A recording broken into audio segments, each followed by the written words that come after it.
Hello guys, আমি শরণ। আর আপনারা এসেছেন শরণ এক্সপ্লেনেশন চ্যানেলে। এখন আপনারা ঘরের আলো নিভিয়ে কানে ইয়ারফোন লাগিয়ে বসে পড়ুন, কারণ এখন শুরু হবে এক ভয়ানক গল্প। আজকে আপনারা দেখতে চলেছেন ফ্রাইডে দ্য 13 মুভির পঞ্চম পার্ট, যার নাম হলো Friday the 13 a new beginning. এই মুভি রিলিজ করা হয়েছিল 1985 সালে, মানে চতুর্থ পার্টের এক বছর পর। তো যেমনটা আমরা চতুর্থ পার্টে দেখেছিলাম, এই ফ্র্যাঞ্চাইজি শেষ করার জন্য স্টুডিও জেসনকে মেরে ফেলেছিল। এখন দর্শকরা চতুর্থ পার্টকে যদিও অনেক গালি দিয়েছিল, কিন্তু বক্স অফিসে মুভি হিট হয়েছিল। আর ভাই, আপনারা তো জানেনই, भाई पैसा हो तो क्या कुछ नहीं हो सकता है। এই জন্য স্টুডিও আবারও একটা এই মুভির পার্ট বানিয়ে ফেলেছে। কিন্তু আসল সমস্যা তো হলো জেসনকে তো চতুর্থ পার্টে খতম করা হয়েছিল। তো চলুন দেখা যাক জেসন কিভাবে আবার এই মুভিতে ফিরে আসলো। জেসনের কথা তো জানি না, তবে জেসনের খুনি টমি এই মুভিতে ফিরে আসে। এখন এই মুভির ইন্টারেস্টিং ফ্যাক্ট জানতে হলে ভিডিওর শেষ পর্যন্ত অপেক্ষা করুন। তো আর সময় নষ্ট না করে যাও যাক মুভির জগতে। কাহিনীর শুরুতে আমরা জঙ্গলের দৃশ্য দেখতে পাই, যেখানে টমি জেসন ওয়ারিসের কবর দেখতে এসেছিল। হঠাৎ তখনই টমি কয়েকজন লোককে এখানের দিকে আসতে দেখে লুকিয়ে পড়ে। সেখানে দুইজন লোক এসেছিল। তাদের এখানে আসার মূল উদ্দেশ্য ছিল যে তারা দেখতে চায় জেসন আসলে দেখতে কেমন। এদের দেখে তো মনে হচ্ছে এরা সাংবাদিকের লোক হতে পারে, কারণ এসব আজেবাজে বিষয়ে সাংবাদিকরা এখন করে থাকে। তো যাই হোক, তারা জেসনের কবর করতে শুরু করে। আর কিছুক্ষণ পর কফিনের ডাকনাও খুলে ফেলে। তাদের এসব কর্মকাণ্ড দেখে মনে হচ্ছে এরা হয়তো ইউটিউবের সাংবাদিক, কারণ এসব উদ্ভট কাণ্ড একমাত্র তাদের দ্বারাই সম্ভব। তো যাই হোক, সেই কফিনের ভিতরে জেসনের মাস্ক পরা লাশ দেখতে পাওয়া যায়, যাতে এখন পোকা ধরেছে। আর সবচেয়ে অবাক করা ব্যাপার হলো জেসনের লাশের হাতে একটা মাসিটিও ছিল। আর হঠাৎ করে জেসন জীবিত হয়ে একটা লোকের পেটে মাসিটি ঢুকিয়ে দেয়, আর ওই লোকের সাথে সাথে গেম ওভার হয়ে যায়। আর দ্বিতীয় জনের গলায় জেসন স্ক্রু ড্রাইভার ঢুকিয়ে দেয়, যার ফলে ওই লোকও ফটো তুলে। এরপর জেসন কবর থেকে স্টাইলের সাথে উঠে পড়ে আর টমির দিকে আসতে থাকে। জেসনকে দেখে টমি এত পরিমাণ ভয় পেয়েছিল যে সে সেখানে ফ্রিজ হয়ে যায়। আর জেসন টমিকেও মাসিটি দিয়ে আক্রমণ করে। হঠাৎ তখনই টমির ঘুম ভেঙে যায়। এতক্ষণ আমরা যা কিছু দেখেছিলাম সবকিছু টমির দুঃস্বপ্ন ছিল।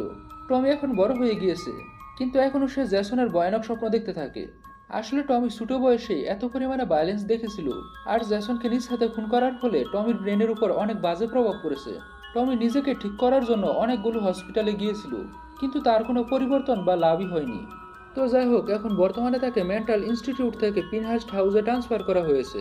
প্যাম নামক এক মেয়ে টমির ওয়েলকাম জানায়। প্যাম এখানকার অ্যাসিস্ট্যান্ট ডাইরেক্টর ছিল। সে টমিকে ডক্টর ম্যাটের কাছে নিয়ে যায়। তখন আমরা লক্ষ্য করি টমি এখন অন্যদের সাথে কথা বলা বন্ধ করে দিয়েছে। ডক্টর ম্যাট টমিকে বলে, তোমার থেরাপি এখন অনেক আলাদাভাবে করা হবে। এই জায়গায় কোনো গার্ড নেই, তুমি যা ইচ্ছা তাই করতে পারবে। তো যাই হোক, এরপর টমিকে টমির রুমে পাঠিয়ে দেওয়া হয়, যেখানে রেজি নামক এক শয়তান বাচ্চা টমিকে নকলি স্পাইডার দেখিয়ে ভয় দেখানোর চেষ্টা করে। আর এরপর টমি একটা ভয়ানক মাস্ক পরে ওই বাচ্চার অকাত দেখিয়ে দেয়। तेरा बाप हूँ मादर। বেচারা রেজি তো আর জানতো না যে সে যাকে ভয় দেখানোর চেষ্টা করছিল সে জেসনকে মেরেছিল, সেটাও আবার বাচ্চা অবস্থায়। টমি এখানে তার অনেকগুলো মাস্ক নিয়ে এসেছিল। রেজি বলে সে এখানে ঘুরতে এসেছে, আর তার গ্র্যান্ডফাদার এখানকার একজন রাঁধুনি বা বাউর্সি। এখানে আমরা আরো টিনেজারদের দেখতে পাই। তাদের প্রতিবেশী নিথিল পুলিশদের নিয়ে এখানে এসেছিল। সে এডিয়া টিনা নামে কমপ্লেন করেছিল, কারণ এই দুই বদে নিথিলের প্রপার্টিতে গিয়ে বাটাবাট করত। তারা এডিয়া টিনাকে ওয়ার্নিং দিয়ে এখান থেকে চলে যায়। এরপর আমরা বিগ নামের এক লোককে দেখতে পাই। বিগও এখানকার একজন রুগী, আর এর রাগ ছোটোখাটো কারণে এসে যায়। এরপর জয় নামের এক বাচ্চা বিগকে বিরক্ত করতে থাকে। বিগ বিরক্ত হয়ে জিগকে বলে এখান থেকে বাকশালা, কিন্তু বাসাল জয়ী আরও বেশি কথা বলতে শুরু করে। এত বকবক শুনে বিগের মাথা গরম হয়ে যায়, আর সে জিগকে ফুল স্টপ করে দেয়।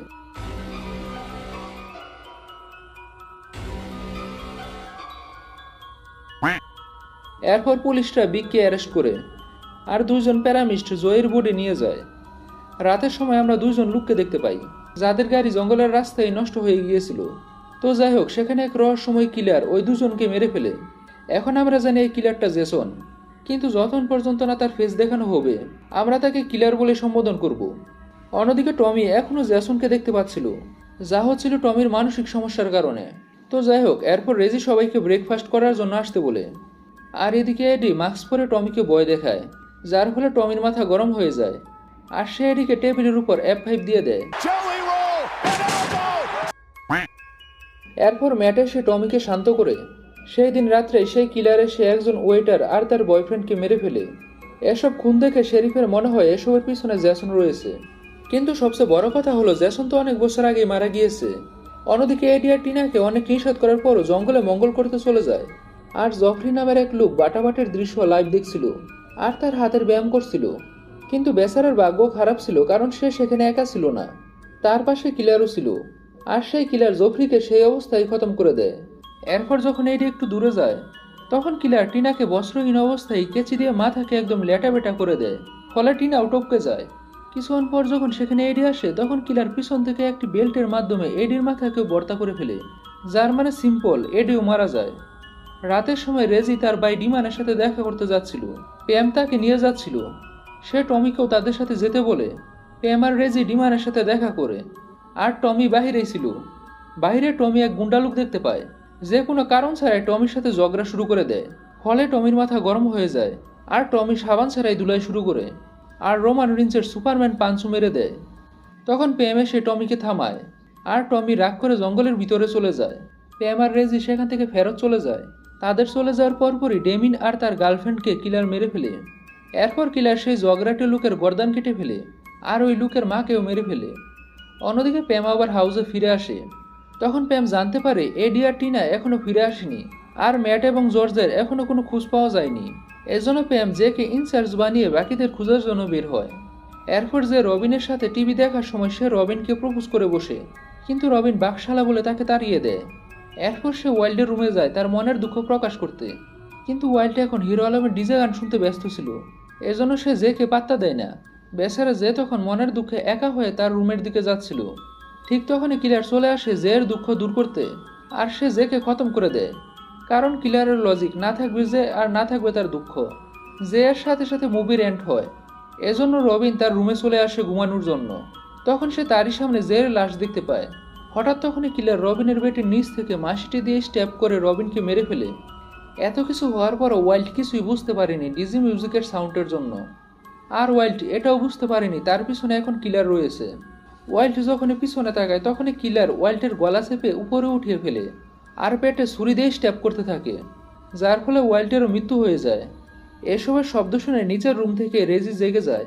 এরপর রেজি সবাইকে খুঁজতে খুঁজতে একটা রুমে চলে যায়, যেখানে জে, রবিন আর ওয়াইল্ডের লাশ সাজানো ছিল। এসব দেখে রেজি প্রচুর ভয় পেয়ে যায়। তখনই সেখানে প্যাম চলে আসে। প্যাম শুরুর দিকে তো রেজিকে সাহস দিচ্ছিল, কিন্তু রুমের ভিতর লাশ দেখার পর তার নিজের সাহসে আত্মহত্যা করে ফেলে। তো যাই হোক, এরপর প্যাম রেজিকে নিয়ে সেখান থেকে পালানো শুরু করে, কিন্তু রেজি হুচট খেয়ে নিচে পড়ে যায়। আর তখনই এই মুভির কিলার একে জেসন দয়ার মতো দরজা ভেঙে ভিতরে চলে আসে। स्वागत तो करो हमारा। যাই হোক, এরপর প্যাম আর রেজি সেখান থেকে পালিয়ে বাইরে আসে, আর তারা একটা অ্যাম্বুলেন্স দেখতে পায়। এজন্য প্যাম সাহায্য পাওয়ার আশায় সেখানে যায়। কিন্তু জেসন আগে থেকে অ্যাম্বুলেন্সের ভিতরে থাকা সবাইকে মেরে ফেলেছে। আর তখনই তাদের সামনে জেসন প্রকট হয়। জেসনকে দেখে রেজির ভয়ে প্রেসাব পায়, আর সে প্যামকে ফেলে দৌড়ে জঙ্গলে চলে যায়। এরপর প্যামও বাঁচার জন্য অন্যদিকে দৌড়ে চলে যায়। প্যাম সব জায়গায় শুধু লাশই দেখতে পাচ্ছিল। এরপর প্যাম হাউসের ভিতরে এসে নিজেকে কিছুক্ষণের জন্য সেফ মনে করছিল, কিন্তু প্যাম ভুলে গিয়েছিল এই হাউসের জানালা কাচের তৈরি। ফলে জেসন রেজির দাদার লাশ নিক্ষেপ করে জানালা ভেঙে ফেলে। আর এরকম দৃশ্য কিন্তু আমরা ফ্রাইডে দ্য 13 মুভির প্রতি মুভিতেই দেখতে পাই। তো যাই হোক, এরপর রেজির দাদুর চৌখিন লাশ দেখে আর জানালা ভাঙ্গার ফলে প্যাম সেখান থেকে পালানো শুরু করে, কিন্তু কাদামাটিতে তার পা পিছলে নিচে পড়ে যায়। আর সে তার সামনে জেসনকে দেখতে পায়। জেসন যখনই মাসটি দিয়ে প্যামকে খতম করতে যাবে, ঠিক তখনই রেজি দরজা ভেঙে একটা বুলডোজার নিয়ে আসে, আর সালু বাইরের স্টাইলে গাড়ির মাধ্যমে জেসনকে মাটিতে ঘুম পাড়িয়ে দেয়। এরপর তারা জেসনকে দেখার জন্য কাছে যায়। আর আমরা তো জানি জেসন এত সহজে মরার পাত্র না। ফলে জেসন উঠে আবারও তাদেরকে মারার চেষ্টা করে। এজন্য প্যাম আর রেজি দৌড়ে একটি ফার্ম হাউসে চলে যায়। জেসনও তাদেরকে ফলো করতে করতে সেখানে পৌঁছে যায়। ঠিক তখনই প্যাম একটি সেন্সু দিয়ে জেসনের উপর আক্রমণ করতে শুরু করে, আর জেসনের হাতে সামান্য ক্ষত সৃষ্টি করে, কিন্তু দুর্ভাগ্যবশত সেন্সুর চার্জ শেষ হয়ে যায়। এজন্য প্যাম জেসনের উপর সেন্সু ছুঁড়ে মেরে সেখান থেকে পালিয়ে যায়। তখনই ভুল সময় সেখানে টমি চলে আসে। জেসন টমির দিকে যাওয়া শুরু করে। টমি ভাবছিল এটা হয়তো তার কল্পনা, কিন্তু জেসন টমির বুকে আঘাত করার মাধ্যমে প্রমাণ করে দেয় যে সে সেখানে সত্যি এসেছে। তো যাই হোক, এরপর টমি জেসনের জায়গা মতো চাকু ঢুকিয়ে মই দিয়ে উপরে উঠে পড়ে। টমিকে ফলো করতে করতে জেসনের উপরে চলে আসে। জেসনের নজর রেজির উপর পড়ে যায়। এজন্য প্যাম জেসনের সাথে ফাইট করার চেষ্টা করে, কিন্তু প্যাম জেসনের সামনে সাধারণ একটা মশা মাত্র। এরপর প্যামের নজর পড়ে নিচে থাকা হেরোর উপর। এজন্য প্যাম তার ব্রেনের সঠিক ব্যবহার করে জেসনকে সাইডে নিয়ে আসে, আর রেজি লাফ দিয়ে জেসনকে নিচে ফেলে দেয়। প্যাম আর রেজি সাহস নিয়ে চেক করার জন্য নিচে তাকায়, কিন্তু নিচে হ্যারোতে জ্যাসন ছিল না, কারণ জ্যাসন সেখানেই লটকে ছিল। এরপর জ্যাসন রেজিকে ধরে ফেলে। এজন্য তখন টমি নিজের শরীরের সম্পূর্ণ শক্তি ব্যবহার করে জ্যাসনের হাতে মাছটি দিয়ে আক্রমণ করে, ফলে জ্যাসনের পুরো শরীর হ্যারোর উপর পড়ে, যার জন্য জ্যাসনের শরীর চিজ বা পনিরের মতো ছিদ্র ছিদ্র হয়ে যায়। এরপর রিভিল হয় এই মুভির সবচেয়ে বড় রহস্য। আসলে এই জ্যাসন ছিল নকল জ্যাসন। এই ব্যক্তি ছিল প্যারামেডিক রয়, মানে সেই যে মূলত লাশদের হসপিটালে নিয়ে যায়। তো যাই হোক, এরপর সবাই হসপিটালে পৌঁছে যায়, যেখানে শারিফ টাকার প্যামকে জানায় রয় জয়ের বাপ ছিল। নিজের ছেলের মৃত্যুটা সে সহ্য করতে পারেনি, এজন্য সে প্রতিশোধ নেয়ার নেশায় খুন করা শুরু করে। প্রতিশোধ নেয়ার জন্য সে জ্যাসন ওয়ারিসের কিলিং স্টাইল সম্পর্কে তথ্য সংগ্রহ করে, আর সে সেভাবেই খুন করা শুরু করে, যাতে সবাই মনে করতে থাকে এসব খুন জ্যাসন করেছে। এসবের ফলে খুন করার পরও রয় সহজে এসব থেকে বেরিয়ে আসতে পারত। রয়ের প্ল্যান তো ভালোই ছিল, তবে তার ভাগ্য ভালো ছিল না, যার ফলে সে মারা যায়।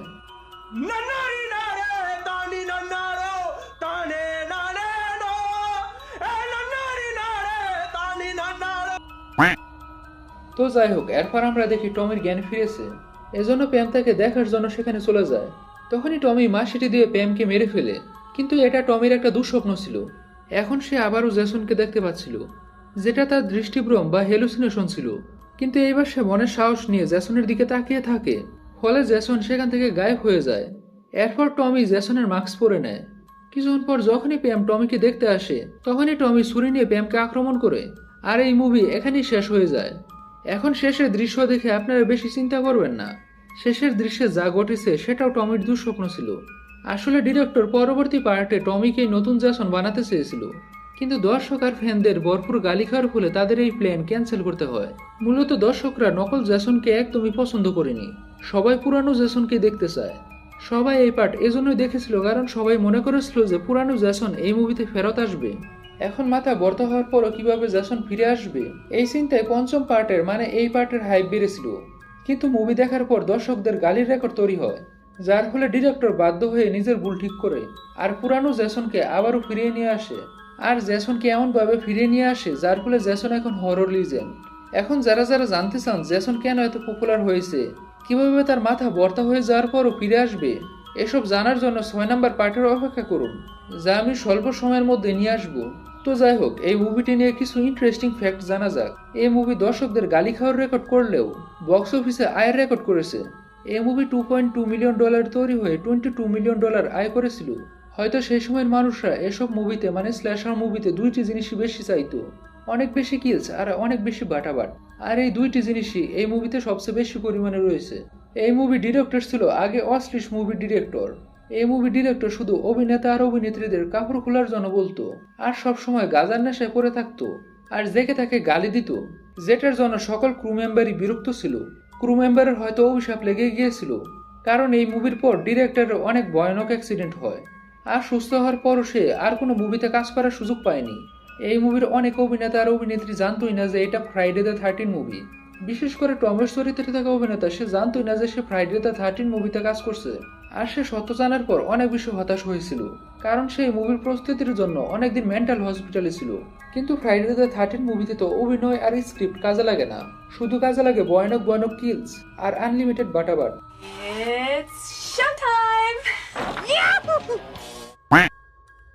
তো যাই হোক, এই ছিল এই মুভির কাহিনী আর কিছু অজানা ফ্যাক্ট। আশা করি অল্প হলেও আপনাদের কাছে এই ভিডিওটা ভালো লেগেছে, আর ভালো লাগলে অবশ্যই লাইক আর কমেন্ট করুন। তো আজ আমি চললাম, দেখা হবে নেক্সট ভিডিওতে।